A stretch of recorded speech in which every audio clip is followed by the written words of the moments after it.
الحمد لله نحمده ونستعينه ونستغفره ونؤمن به ونتوكل عليه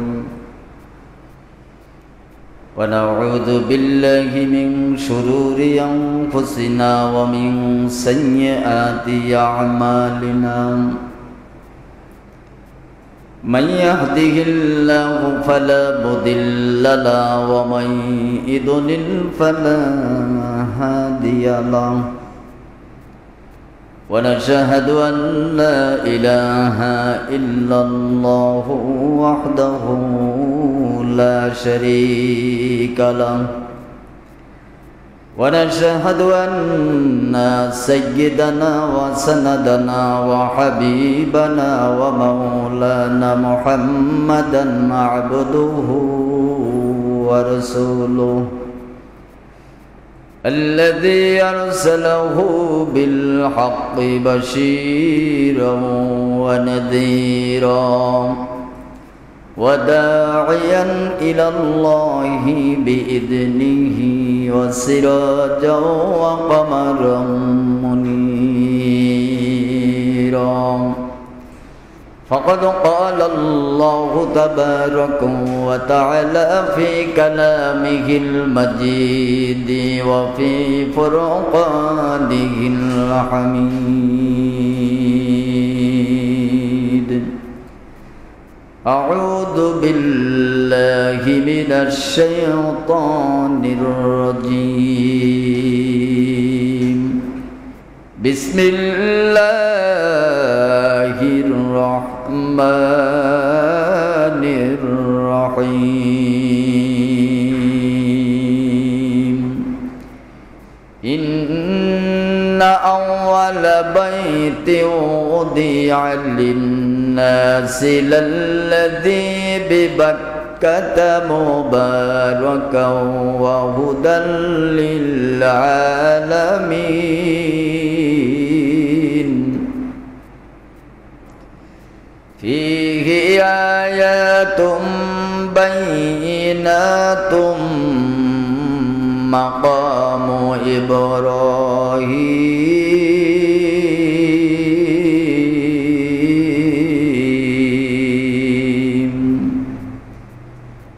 ومن دخله كان آمنا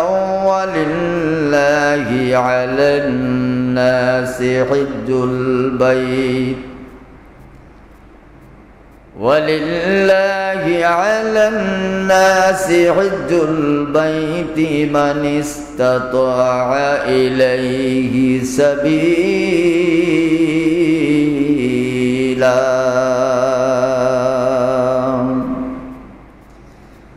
ومن كفر فإن الله غني عن العالمين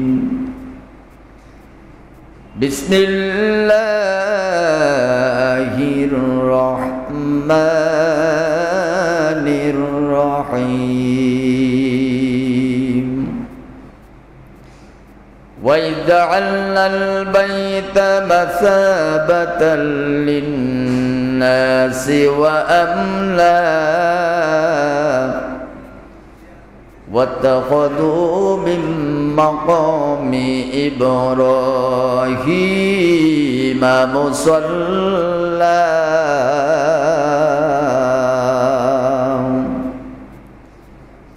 وعهدنا إلى إبراهيم وإسماعيل أن طهر بيتي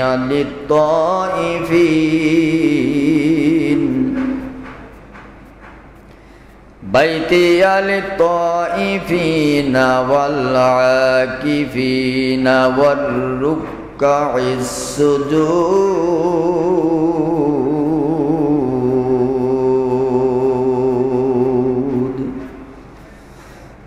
وقال الله تعالى في شان حبيبه مخبرا وآمرا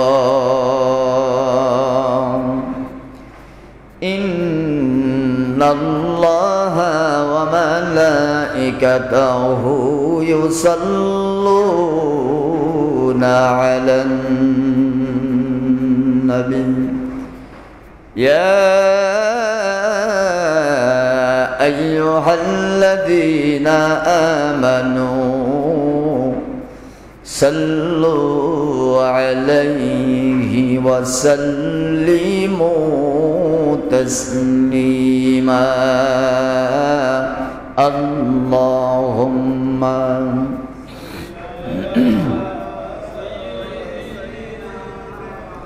مولانا محمد وعلى آله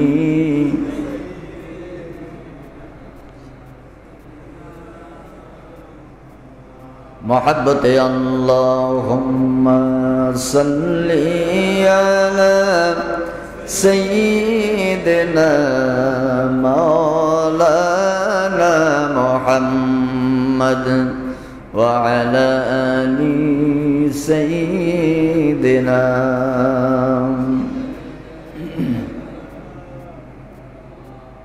शुक्रिया रब्बुल आलमीन आलिशान दरबार যে রব্বে করিম আল্লাহ তাআলা জুমার নামাজ আদায়ের জন্য মসজিদে আসার তৌফিক দান করেছেন। আল্লাহ পাকের দরবারে লাখো কোটি শুকরিয়া জ্ঞাপন করি। সবাই বলি আলহামদুলিল্লাহ। দরুদ ও সালাম মানবতার মুক্তির কান্ডারি আখিরি জামানার পয়গম্বর বিশ্ব নবী মুহাম্মদুর রাসূলুল্লাহ সবাই বলি সাল্লাল্লাহু আলাইহি ওয়াসাল্লাম। সম্মানিত ভাইরা, আমরা আলোচনা করেছিলাম ইব্রাহিম আলাইহিস সালাতু ওয়াস সালামের জীবনী নিয়ে। যেহেতু এখন হজের মৌসুম, আল্লাহর ঘর কাবা বাইতুল্লাহ জিয়ারত সহ সাফা মারওয়া সাহি সহ আল্লাহ তাআলার কিছু বান্দা এবং বান্দি হজের উদ্দেশ্যে রসুলের দেশে আগমন করেছেন। আল্লাহ রাব্বুল আলামিন যেন তাদের হজগুলো কবুল করে নেন। জোরে করে আমিন। আল্লাহ তাআলা সর্বপ্রথম পৃথিবীতে যে ঘরটা বানিয়েছিলেন নাম হলো কাবা বাইতুল্লাহ, আল্লাহর ঘর। সুবহানাল্লাহ বলেন না, বাইতুল্লাহ। এর আগে পৃথিবীতে কোনো আল্লাহর ঘর ছিল না। হযরত ইব্রাহিম আলাইহিস সালাতু ওয়াস সালামের আগে প্লাবনে আল্লাহ তাআলা ধ্বংস হয়ে যায়। এই প্লাবনের আগে নূহ আলাইহিস সালামের প্লাবনের সময় আল্লাহর ঘর কাবাটা তো একেবারে ভুলন্তিত হয়ে যায়, শুধুমাত্র এক ঢিলা একটু উঁচু চিহ্ন থাকে। এরপর আল্লাহর ঘর কাবা আর কেউ বানান নাই। এর ভিতরে তামাম দুনিয়াব্যাপী মূর্তির আকলা ঘরে তামাম দুনিয়াটা পরিপূর্ণ হয়ে গিয়েছিল। কেউ দেবীর পুরো সূর্য দেবতার নামে মূর্তি বানাতো, বানায় তার নামে একটা মন্দির বানায় রাখত। এভাবে তামাম দুনিয়াব্যাপী শিরিকের পরিচালন শুরু হয়ে গেল। এমন শিরিকের ভিতরে মানুষ নিবজ্জিত হয়ে গেল, আল্লাহ ভুলে গেল।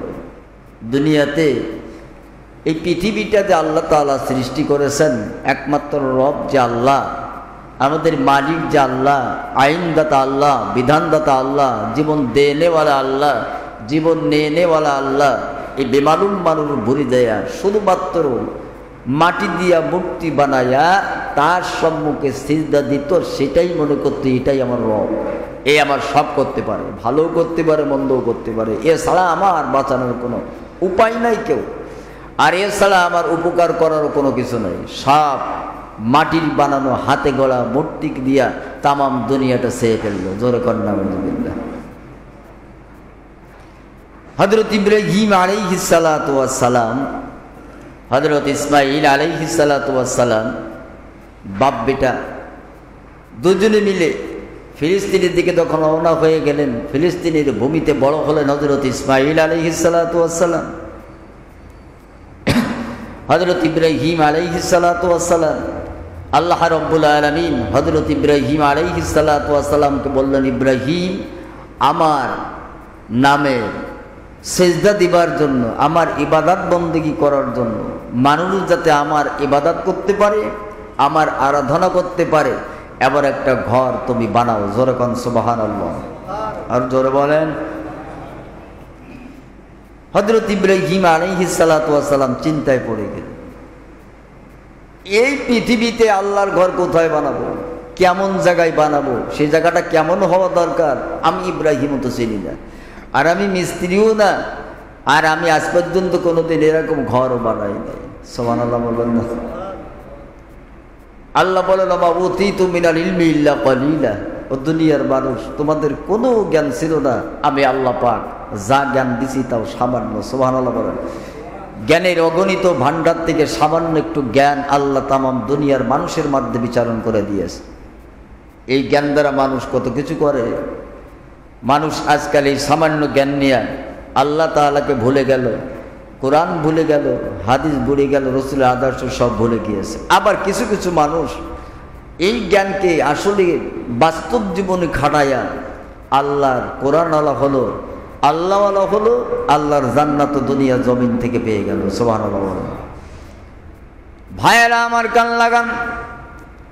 আল্লাহর ঘর ইব্রাহিম আলাইহিস সালাতু ওয়াস সালাম কাবা বাইতুল্লাহ আল্লাহর ঘর বানাইয়া তামাম পৃথিবীর দিকে মানুষদেরকে আহ্বান যদি না করতো, একটা মানুষ হজ করার সৌভাগ্য আল্লাহ দিত না। সুবহানাল্লাহ। হযরত ইব্রাহিম আলাইহিস সালাতু ওয়াস সালাম আল্লাহ বললেন, ইব্রাহিম আমার জন্য একটা ঘর বানাও। হযরত ইব্রাহিম আলাইহিস সালাতু ওয়াস সালাম চিন্তায় পড়ে গেলেন। আল্লাহ ঘর বানাতে বললেন কোন জায়গায়, এমন কোন ঠিকানা তো আল্লাহ দিল না। রাত দিন 24টা ঘন্টা চিন্তা করেন, কোথায় বানাবো আল্লাহর ঘর। দুনিয়ার জমিনে আল্লাহর ইবাদত বন্দেগী করার জন্য আল্লাহ একটা ঘর নির্মাণের জন্য আল্লাহ তাআলা বলে দিয়েছেন। ঘরটা কোথায় হবে, কোন জায়গায় হবে, আমি ইব্রাহিম কিছুই তো বলতে পারি না। হযরত জিবরাইল আলাইহিস সালাতু ওয়াস সালাম আসলেন, ভাই আল্লাহর খলিল ইব্রাহিম এত চিন্তাযুক্ত হবেন না যে রব আপনাকে আল্লাহর নামে ঘর বানানোর জন্য বলে দিয়েছেন। ওই আল্লাহ রব্বুল আলামিন দেখাই দিবেন কোন জায়গায়, কোন ময়দানে, কোন জায়গায় আল্লাহ রব্বুল আলামিনের ঘর বাইতুল্লাহ কাবা আল্লাহ বানাতে অর্ডার দিয়েছে। হযরত ইব্রাহিম আলাইহিস সালাতু ওয়াস সালাম কিছুটা টেনশন মুক্ত হলেন, চিন্তা মুক্ত হলেন। আল্লাহ রব্বুল আলামিন জিবরিলকে পাঠাই দিলেন, জিবরাইল যাও, যে জায়গায় হাজের আর ইসমাঈল আলাইহিস সালাতু ওয়াস সালামকে বরবার দেওয়া হলো, ওর এই পাশে আল্লাহ রব্বুল আলামিন কাবা বাইতুল্লাহ আল্লাহর ঘর নির্মাণের জন্য আল্লাহ জায়গা নির্ধারণ করে দিয়েছে। সুদূর বাইতুল মুকাদ্দাস থেকে শুরু করেন হযরত ইব্রাহিম আলাইহিস সালাতু ওয়াস সালাম উটের উপরে সওয়ার হলেন বেটা ইসমাইলকে সাথে নিয়ে। দুইজন পয়গম্বর, বাবা ও নবী, ছেলে ও নবী। সুবহানাল্লাহ। বাপ বেটা মিলে চললেন। হযরত ইব্রাহিম আলাইহিস সালাতু ওয়াস সালাম উটের রশি ধরেছেন। উট আল্লাহর নামের সামনের দিকে আগায় যাইতেছেন। এমন একটা জায়গায় যাইয়া উট থেমে গেল, যে জায়গাটায় থামার অর্ডার আমার আল্লাহ দিয়েছেন। সুবহানাল্লাহ। উট থমকে দাঁড়ায় গেল। আবার কোন কোন কিতাবে আসছে না, আল্লাহর হুকুমে যে উটের পরে সওয়ার হইয়া ইব্রাহিম আলাইহিস সালাতু ওয়াস সালাম আল্লাহর ঘর কাবা বাইতুল্লাহ নির্মাণের জন্য সামনের দিকে আগায় গেলেন।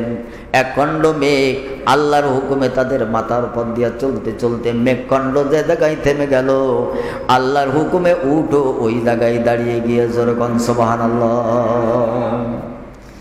আবার কোন কোন কিতাবের ভিতর আসছে না, ইব্রাহিম আলাইহিস সালাতু ওয়াস সালাম যে জায়গায় দাঁড়ায়া উটটা দাঁড়ায় গেল, আল্লাহ রব্বুল আলামিন একটা সাপ পাঠাই দিলেন। সাপটা এসে চতুর্ধার দিকটা বৃত্ত অঙ্কন করে চলে গেল যখন সুবহানাল্লাহ।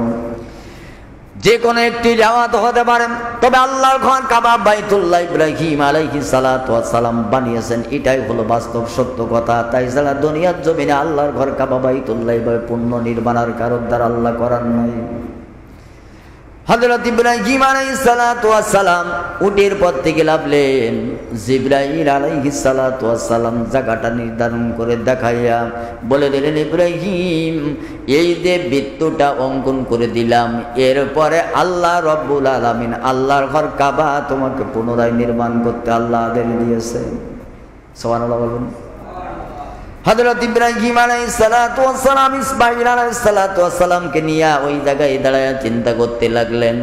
কাঠ নাই, বাঁশ নাই, ইট নাই, পাথর নাই, কোনো সড়কি নাই, বাড়ি নাই, সিমেন্ট নাই। এমনভাবে জিবরাইল তো হুকুম দিয়ে গেল এই জায়গায় কাবা বাইতুল্লাহ নির্মাণ করতে হবে। আমি বালি পাবো কোথায়, সড়কি পাবো কোথায়, সিমেন্ট পাবো কোথায়, ইট পাবো কোথায়, পাথর পাবো কোথায়? এমনকি আমি তো রাজমিস্ত্রি না, আমার ছেলেও তো রাজমিস্ত্রি না, আমরা মিস্ত্রি না। কেমন ভাবে কোন কায়দায় আল্লাহর ঘর কাবা বাইতুল্লাহ আমি ইব্রাহিম বানাবো? আল্লাহ তো আমার হুকুম দিয়েছে এটা ঠিক, কিন্তু আমি যদি মিস্ত্রি হতাম ভিতটা খনন করে সুন্দর করে করে আমি আল্লাহর ঘর কাবা বাইতুল্লাহ স্থাপন করতে পারতাম। জোরে কোন সুবহানাল্লাহ। হযরত ইব্রাহিম আলাইহিস সালাতু ওয়াস সালাম বসে বসে চিন্তা করেন। আল্লাহ ডাক দেয়া বলে, জিবরিল, আমার খলিল ইব্রাহিম এই জায়গায় বসে থাকবে, আমার ঘর কাবা বাইতুল্লাহ নির্মাণ হবে না, তা হতে পারে না। যেহেতু আমার ঘর কাবা বাইতুল্লাহ নির্মাণ হবে, আমার তামাম পৃথিবীর মানুষ আমার ঘর জিয়ারতে আসবে। আমি আল্লাহ রব্বুল আলামিন আরশে আজিমে যেটা বাজেট করে রেখেছি আমার খলিলের হাত দ্বারা কাবা বাইতুল্লাহ আমি আল্লাহ বানাবো।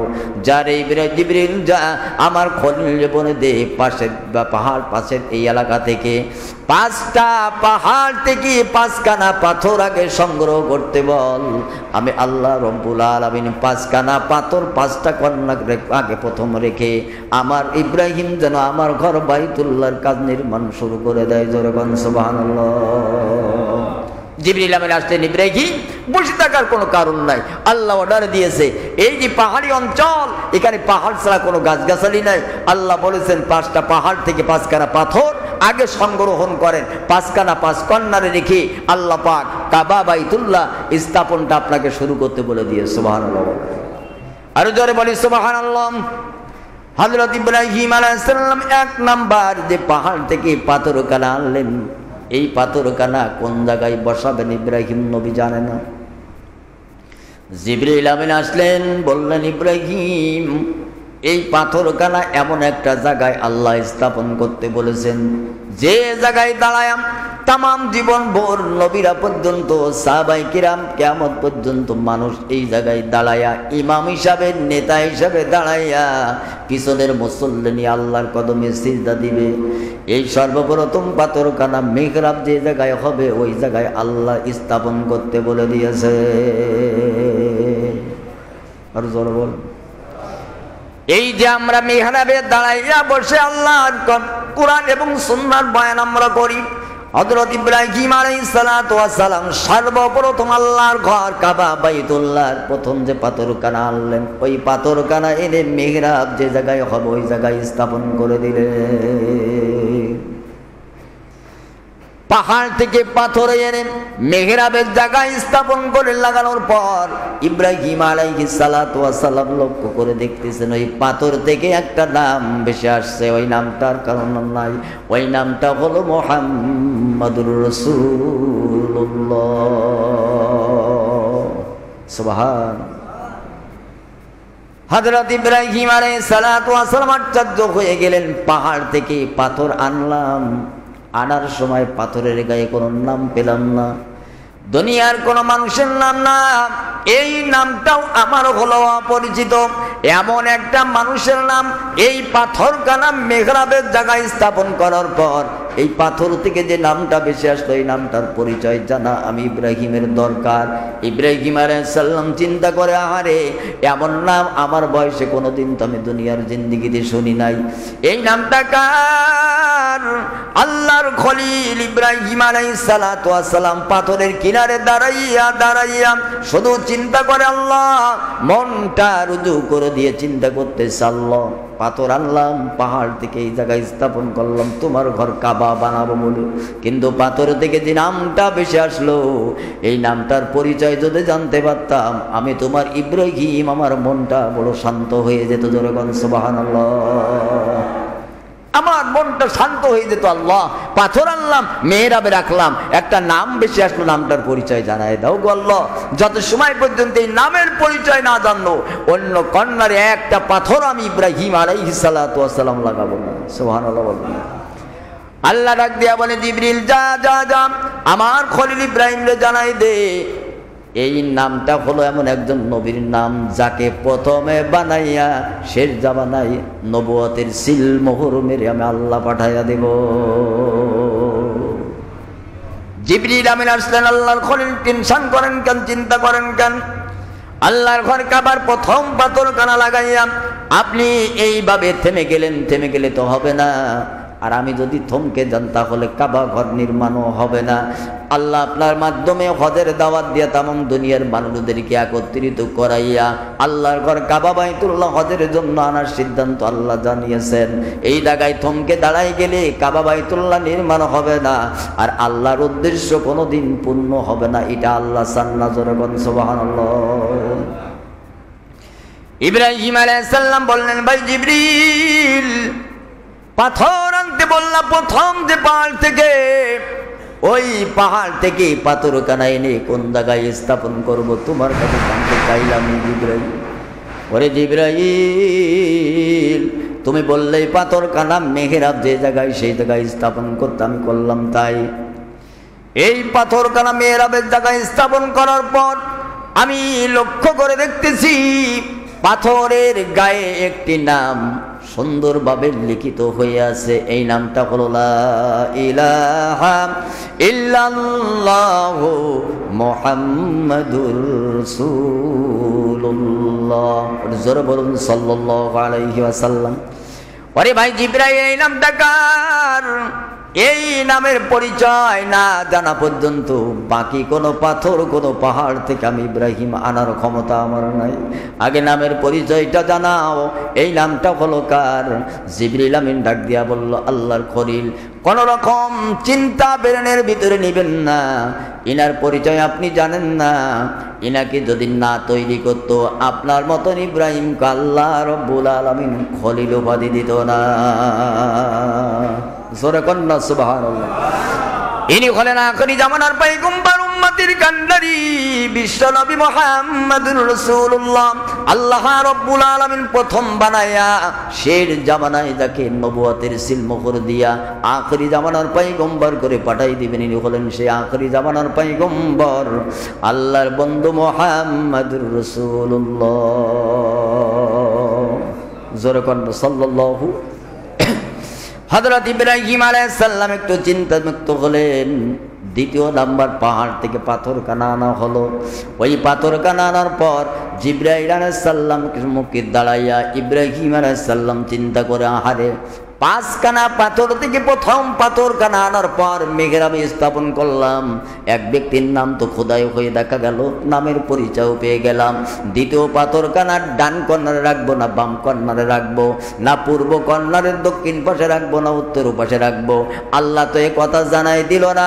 এমনি ভাবে দ্বিতীয় পাথর কানা এনে ইব্রাহিম আলাইহিস সালাতু ওয়াস সালাম দাঁড়িয়ে আছেন, কোন কর্নারে স্থাপন করবেন জানা নাই। এমনি সময় জিবরিল আমিন ডাক দেয়া বলল, আল্লাহ খলিল, টেনশন কোনো কারণ নাই। আল্লাহ রব্বুল আলামিন যে কাজটা শুরু করে আল্লাহ ডান্ডার দিয়ে আগে শুরু করেন। সুবহানাল্লাহ। আল্লাহর কোন কাজ আল্লাহ বান্দার দিয়ে আগে শুরু করে না। ইমানদার বান্দা যে কাজ করবে আগে ডান্ডার দিয়ে শুরু করবে। সুবহানাল্লাহ। আল্লাহর বান্দারা খাইলে ডানার দিয়ে খাবেন। আল্লাহ রব্বুল আলামিনের বান্দারা আল্লাহর দরবারে চাওয়ার যতন যদি হয় দোয়া তুলে ডান হাত তুলে আল্লাহর দরবারে চাইবে।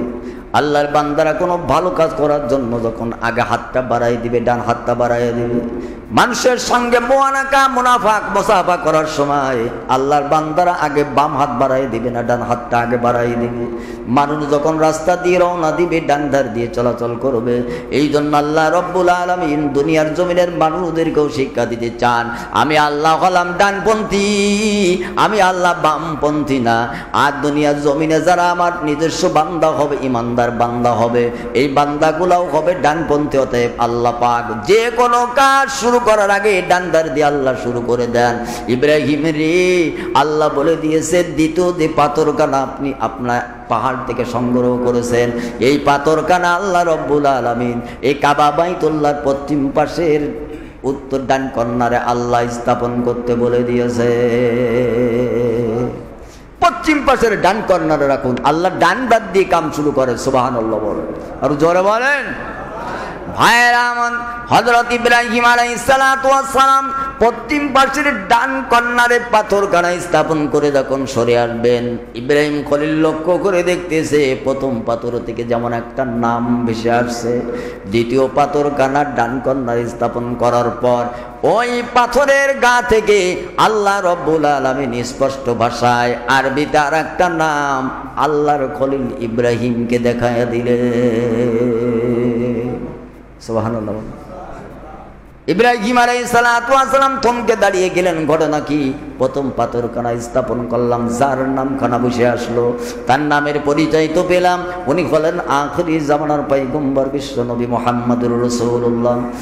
এই যে দ্বিতীয় পাথরখানা দ্বিতীয় পাহাড় থেকে এনে আল্লাহর হুকুমে পশ্চিম পাশের ডান কর্নারে স্থাপন করলাম আমি ইব্রাহিম, এই পাথর থেকেও যে একটা নাম বেজে আসলো, এই নামটা কার? ইব্রাহিম আলাইহিস সালাম পরে দেখতেছেন ওই নামটা হলো হযরত আবু বকর সিদ্দিক রাদিয়াল্লাহু তাআলা আনহুর নাম।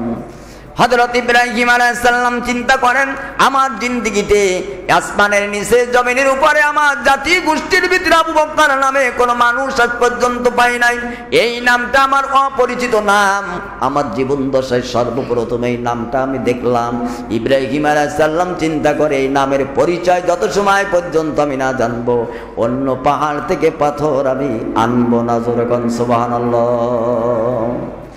দাঁড়িয়ে গেলেন, জিবরিল আমিন আসলেন, আল্লাহর খলিল খবর কি? বলল প্রথম নামের পরিচয় পেলাম, দ্বিতীয় যে নামখানা পাথরখানা ডান কর্নারে স্থাপন করলাম। ওরে ভাই জিবরিল, এই পাথর থেকেও তো একটা নাম আল্লাহ আমার দেখাই দিল, নামটা হযরত আবু বকর সিদ্দিক রাদিয়াল্লাহু তাআলা আনহু। ওরে ভাই জিবরিল, আমি ইব্রাহিম আল্লাহর খলিল জানতে চাই এই নামের রহস্য কি, এই নামটা কার? জিবরিল আমিন বললেন, আল্লাহর খলিল আপনি চিন্তা করবেন না, যে পাথরখানা মেম্বারের গায়ে রাখার পর আল্লাহ রব্বুল আলামিন আখিরি জামানার পয়গম্বর মুহাম্মদুর রাসূলুল্লাহ সাল্লাল্লাহু আলাইহি সাল্লামের পরিচয় আপনার আল্লাহ পাক জানাই দিয়েছেন। এই আবু বকর সিদ্দিক রাদিয়াল্লাহু তাআলা আনহু হবেন ওই নবীর প্রধান খলিফা। জোরে কোন সুবহানাল্লাহ। এই আবু বকর সিদ্দিক হবেন ওই নবীর প্রধান খলিফা। জোরে কোন সুবহানাল্লাহ। হযরত ইব্রাহিম আলাইহিস সালাম দ্বিতীয় নামের পরিচয়টা পেলেন। 3 নাম্বার পাহাড় থেকে পাথরখানা সংগ্রহ করে আনার পর হযরত ইব্রাহিম আলাইহিস সালাতু ওয়াস সালাম চিন্তা করে, আহারে এই পাথরখানা কোন কর্নারে আল্লাহ স্থাপন করতে বলবে আমি জানি না। দাঁড়িয়ে আছেন পাথরটা নিয়া, জিবরিল আমিন হাজির হয়ে গেলেন। আল্লাহর খলিল এত দেরি করবেন না, আল্লাহর ঘর কাবা বাইতুল্লাহ তাড়াতাড়ি আপনাকে সংস্কার করতে হবে, বানাতে হবে। ইব্রাহিম আলাইহিস সালাম বললেন, ভাই জিবরাইল 2খানা পাথর 2 নিশানায় তুমি লাগানোর জন্য বলে দিয়েছো, 3 নাম্বার পাথরখানা কোন জায়গায় লাগাবো এটার পরিচয় তুমি জানায় দাও। জিবরিল আমিন বললেন, আল্লাহর খলিল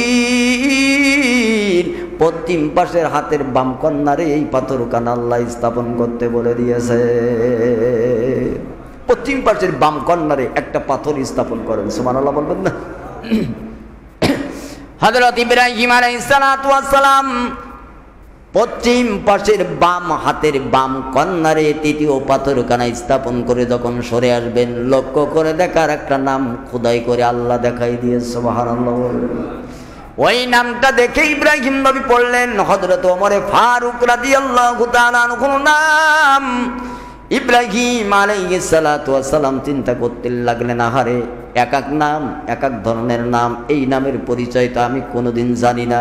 জামজামিন ইব্রাহিম আলাইহিস সালাতু ওয়াস সালাম থমকে দাঁড়িয়ে গেলেন। জিবরিল আমিন আসলেন, আল্লাহর খলিল খবর কি? বলল, খবর হলো এটা, প্রথম নাম বা প্রথম পাথর থেকে নাম পেলাম আখিরি জামানার পয়গম্বর মুহাম্মদুর রাসূলুল্লাহর নাম, দ্বিতীয় পাথর থেকে তার প্রধান খলিফার নাম তার পরিচয় পেলাম। এই যে পশ্চিম পাশের বাম কর্নারে যে পাথরখানা রাখলাম, এই পাথর থেকে যে নামটা আমার সম্মুখে ভেসে আসলো হযরত ওমর ফারুক রাদিয়াল্লাহু তাআলা আনহু, এই যে নাম, এই নামের পরিচয় আমি জানি না, এই নামের পরিচয়টা যদি তুমি আমারে জানায় দাও। জিবরিল আলাইহিস সালাম বললেন, আল্লাহর খলিল ইনি হবেন আখিরি জামানার পয়গম্বর, উম্মতের কান্ডারি বিশ্ব নবী মুহাম্মদুর রাসূলুল্লাহ সাল্লাল্লাহু আলাইহি সাল্লামের দ্বিতীয় খলিফা হযরত হযরত ওমর, আল্লাহ রব্বুল আলামিন এই নামের পরিচয় আপনাকে করাই দিয়েছে। জোরে কন্যা সুবহানাল্লাহ। ভাইয়েরা আমার, চতুর্থ নাম্বার পাথর যে পাহাড় থেকে আনলেন, এনে উনি দাঁড়িয়ে আছেন কোন কর্নারে লাগাবেন? জিবরিল আমিন আসলেন, আল্লাহর কলিল ডান পাশের পূর্ব কর্নারে আল্লাহ পাথরখানা স্থাপন করতে বলে দিয়ে সুবহানাল্লাহ। পাথরখানা স্থাপন করা হলো। পাথর স্থাপন করে ইব্রাহিম আলাইহিস সালাতু ওয়াস সালাম যখন ফিরে আসবেন, ওই পাথর থেকে একটা নাম ভেস ভাসাইয়া আল্লাহ ইব্রাহিমকে দেখাই দিলেন। ওই পাথরের থেকে যে নাম ভেসে আসলো, ওই নামটার কারণ নয়, ওই নামটা ছিল হযরত ওসমান গনি জিন্নুরাইন রাদিয়াল্লাহু তাআলা আনহু। জোরে কোন সুবহানাল্লাহ। হযরত ওসমান গনি জিন্নুরাইন রাদিয়াল্লাহু তাআলা আনহুর নামখানা আল্লাহ চতুর্থ নাম্বার পাথর থেকে ইব্রাহিমকে দেখাই দিলেন। ইব্রাহিম আলাইহিস সালাম চিন্তা করেন, আরে যে পাথর রাখি সেই পাথর থেকে এক একটা কুদরতির নাম, যে নামের পরিচয় আমি জানি না, এমন নাম আমার প্রেক্ষাপটে কোনো মানুষের তো নামও রাখতে আমি দেখি নাই। এক এক ধরনের নাম আমার জিন্দেগিতে আমি ইব্রাহিম প্রথম শুনতেছে। এই পরিচয় নামটা কার? জিবরাইল আলাইহিস সালাম আসলে আল্লাহর খলিল, টেনশন নেবেন না, চিন্তা করবেন না। এই যে চতুর্থ নাম্বার পাথর থেকে যে নামটা আল্লাহ পাক আপনাকে দেখাই দিয়েছে, এই নামটা হলো আখিরি জামানার পয়গম্বর, উম্মতের কান্ডারি বিশ্ব নবী মুহাম্মদুর রাসূলুল্লাহ সাল্লাল্লাহু আলাইহি সাল্লামের তৃতীয় খলিফা যিনি হবেন, তিনি হবেন ওসমান গনি জিন্নুরাইন। আল্লাহ রব্বুল আলামিন সেই সাহাবীর নামের পরিচয় আল্লাহ আপনাকে করাই দিয়েছে। আর জোরে বলেন না সুবহানাল্লাহ, আর জোরে বলেন। ভাইরা আমার, হযরত ইব্রাহিম আলাইহিস সালাতু ওয়াস সালাম 5 নাম্বার পাহাড় থেকে যে 5 নাম্বার পাথরখানা নিয়ে আসলেন। ওই পাথরখানা আনার পর হযরত ইব্রাহিম আলাইহিস সালাম আল্লাহর ঘর কাবা বাইতুল্লাহর 5টা জায়গায় 5টা ভিত করার জন্য 5 নাম্বার পাথর যখন স্থাপন হয়ে গেল, এই স্থাপন হওয়ার পর যখন ফিরে আসবেন, আর একটা নাম তিনি দেখতেছেন ওই পাথর থেকে ভেসে আসতেছে। ওই নামটা হলো হযরত আলী রাদিয়াল্লাহু তাআলা আনহুর নাম। আরো জোরে বলেন। ইব্রাহিম আলাইহিস সালাম চিন্তা করে, আহারে এই নাম জীবনে শুনি নাই, শুধু দেখতেছি আর মনের ভিতরে এক একটা করে আনন্দ। হা, এত সুন্দর সুন্দর নাম আল্লাহ তুমি কোথায় পেলে? আমার জামানায় যে জাতি তোমাকে আল্লাহ মানে না, তোমাকে রব মানে না, সব মূর্তি পূজার ভিতরে লিপ্ত আছে। এ জাতির লোকদেরকে কোনো সন্তান কি কোনোদিন আবু বকর, ওমর, ওসমান গনি, আলী সম্পর্কে এমন কোনো নাম রাখতে দেখি নাই যে সেই নামের সঙ্গে আমার পরিচয় হবে। আয় আল্লাহ, এত সুন্দর সুন্দর নাম ইব্রাহিম আলাইহিস সালাম দেখে আর আনন্দিত হয় আর চিন্তা করে নামগুলো কার? জিবরাইল আলাইহিস সালাম আসলেন, আল্লাহর খলিল, এই নামের পরিচয় আপনি জানতে চান? এই নামটা হলো তার, প্রথম নামটা যার, তিনার চতুর্থ খলিফা।